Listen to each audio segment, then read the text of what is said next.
but we're good friends, and we love to compete.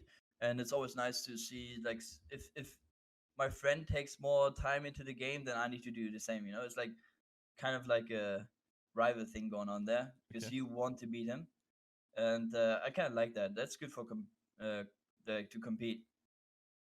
I'm here with Lucker, the newly signed, I would say, operator player slash Sage player, at least currently for NIP. How did it get there? What was your journey into joining NIP? Into joining NIP, it was actually the first step was actually that my previous team had problems, Valorando. We were completely German, and yeah, we kind of had people getting not motivated into playing round-based competitive shooter, and they went back to battle royale. So I needed a new team. I tried to stand in for the old NIP lineup, um, only a few days, but then they told me that they had some internal issues, and yeah, then one day I got asked by Rhyme and by Jonas if I want to join it. Oh, nice. Um, you played with, I think, Firoth it was before.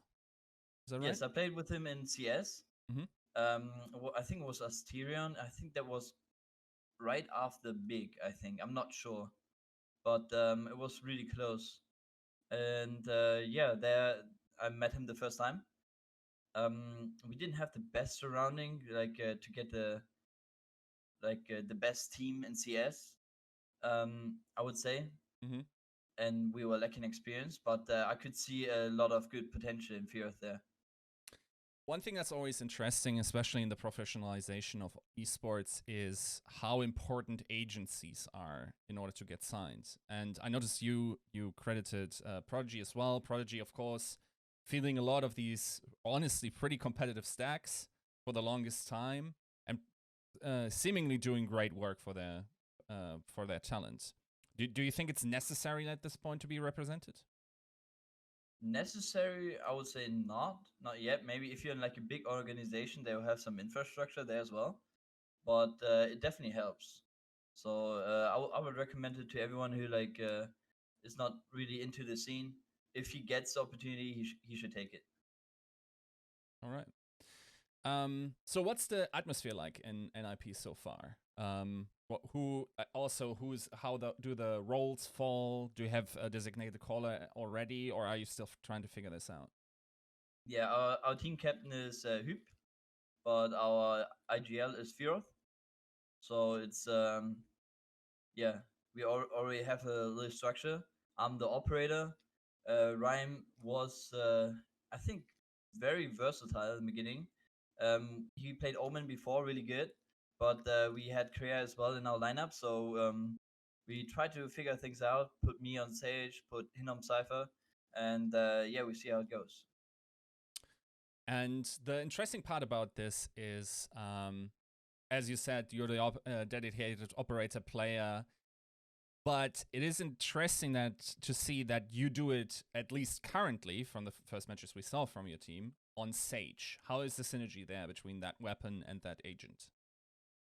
It's completely different actually.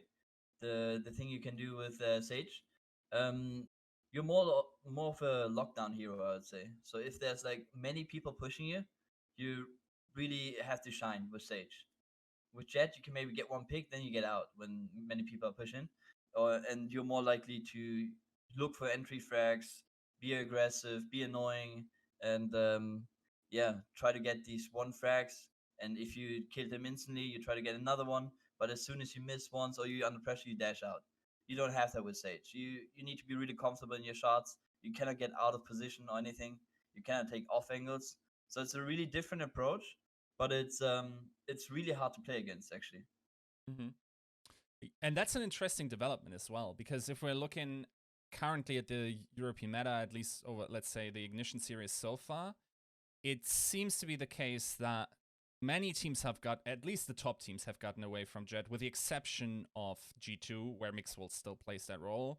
And they have a special operator distribution between him and Artis, but How do you feel about the strength of Jet generally, seeing how you guys have moved away from it? Oh, she's really strong. Like it on defense, she can be insanely good because she can just like destroy the enemy's defaults if they're playing more structured than other people. Then and you know like tiny bits of the game plan, then it can really be super annoying with Jet. Like getting the operator, get in a good position, get one frag, and just get out. You know. And if you hit the breach or brimstone, bro, the round is super hard for the enemy now. You know. So it's kind of a good defense hero as well, because many people think, okay, she's only good for attack. But on attacking, yeah, you have the dash to get into good positions as well. When you combine it with teammates, it's even greater. Like if you flash and then dash into a position, the enemies will be confused. They need to look not that one angle, they need to look two angles, you know. And if you get in a position that you cannot die from, then it's super hard to defend against that. So yeah, she's pretty good. You obviously came from CS also, ARPing. How different are these snipers in comparison? Like in terms of play style, of course, like there's a lot more movement in Valorant in that sense, depending on the characters or agents you're playing against. How does that compare? Um, like the biggest like the biggest issue in Counter Strike was I think that the hitboxes or netcodes, like something is different when you shoot someone. I cannot take the same angles in Valorant like I did in CS, because I think the hitbox in CS lagged a bit behind. Hmm? So even if I was shooting like close to his back, I still hit him. And in Valorant, like these fast peak, we call them Ferrari peaks, where they just strafe out of a good angle. It's super hard to hit if you have a close gap. So yeah, I feel like that's one difference, and definitely like the mechanics of the operator is different than the op. Um, you cannot shoot while crouch walking. You cannot counter strafing is way better in CS. It's easier to do, but in Valorant you can just release a key and instantly shoot. In CS you were kind of like you're on ice. You're kind of still moving when you do that, so you needed to counter strafe. So that's one different thing. I don't think that the operator is worse than the op. It's just different because of the enemy movements. Mm-hmm. Because you can do the same thing with counter strafe as with releasing a key. I think releasing a key is even easier, and yeah, you will have more of these vertical aiming angles and Yes. way you need to shoot on this game. And in CS, you had more of the horizontal length, Yeah, and yeah, that's the main difference. that makes that makes a lot of sense. There have been big crocodile tears on social media feeds about operator, especially double operator lineups. To be fair, probably mostly in ranked. What's your take? Is the operator too strong at the moment? Strong, I would definitely say no, because you have all the abilities to counter it. Mm-hmm. Like for operators, it's super annoying to get flashed. Like you cannot dodge them. Like the breach flash with a normal character, like, with normal rifle. I mean, you can just like swing your mouse once, you're away, you look back instantly. With operator, you need super high sense, or yeah, or you get flashed. So yeah, that's one thing. Like flashes are super annoying against operators. Even the new flashes from Reyna, because you need to shoot it, actually get rid of it. And yeah, I don't think it's overpowered. I think in ranked it's pretty good because they people don't play structured. They don't have good comms. They don't like play spots the same. I don't know how to say it. They don't approach spots with abilities. They just walk in and die. You know, like they try to take the fights, and in a 1v1 fight, the operator is takes the upper hand. Mm-hmm. The movement, the mouse movement you describe is an interesting part. Like for instance, wanting to avoid flashes, but also at the same time wanting to play low sense. Have you ever? Okay, this is going to sound like like potentially a little bit offensive, especially to a CS player. But have you thought about playing with mouse XL in Valorant? Oh, mouse acceleration? No, I actually hired my sense when I played CS. I played like um 2 cents. I don't know if it makes sense for you. If I say cents two, Mm-hmm. it was pretty default, like average sensitivity. but now I'm almost at the sensitivity of simple Okay. with Mhm. so it's way faster now, and I think it definitely helps against flashes and other kind of abilities. I can only recommend it to have a higher sense on that, but mouse acceleration is something that feels weird to me. The only pro players I saw playing it was Space Soldiers in CS, Mhm. and I still don't know how they do that because it's actually super weird. Because sometimes if you react faster and you're like more, I don't know, if you have more adrenaline and you react faster at some point, your mouse goes faster as well. You Mhm. know, like if you do your flick faster, it moves more, and that is super weird for aiming. Super weird. Mhm. Mhm. Okay, so in a couple of hours, you're going to play Fish 123, and theoretically, your past also connects you to some of those players on this roster. Of course, for one, there's Scream. It was probably a name for every CS player, especially the younger generation.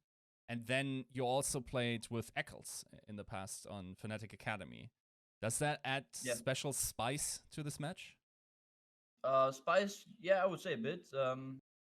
But we're good friends, and we love to compete. And it's always nice to see, like, if my friend takes more time into the game, then I need to do the same. You know, it's like kind of like a rival thing going on there because Okay. you want to beat him, and I kind of like that. That's good for to compete. Did you ever consider maybe teaming up with him in Valorant? We considered it, but at the start, like everyone went nationally, no one went international. So, like whenever you saw teams, it was either five stacks. I don't remember any European team except for Prodigy, but which was like mixed up, so I don't really count that. That was playing Valorant as a team, like no European team, only national teams. Mm-hmm. So yeah, I think that's one main part of that because everyone wants to start with a national team. And Fish 123 actually started with the old CS roster. They disbanded at the time Valorant came out, so they tried Valorant as a team, and yeah, that gave them a good head start. Right. And then maybe as a Lex question, how far can you go? What's your goal for this event? We actually want to win it because we didn't have much practice, but we know our enemies. We didn't see Fish 123 for a long time, so we expect them to have practiced a lot. So that would be really interesting. But we're actually confident in playing at our best and win the tournament. All right. Sounds good. Good luck tonight. And thanks Thank you. for talking to us. No problem. Thank you.